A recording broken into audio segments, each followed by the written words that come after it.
জামাতের কর্মীরা সারা পৃথিবীতে কালেমার দাওয়াত দিয়ে যাবে।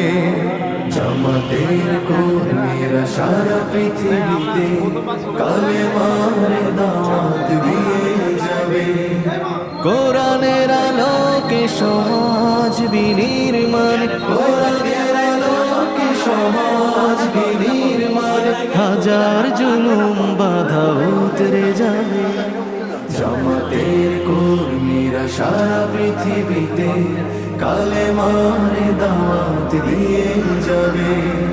জামাতের কর্মীরা সারা পৃথিবীতে কালেমার দাওয়াত দিয়ে যাবে। যাদের আদর্শে নবীজি চেতনা ইসলাম, শান্তি কায়েমে যারা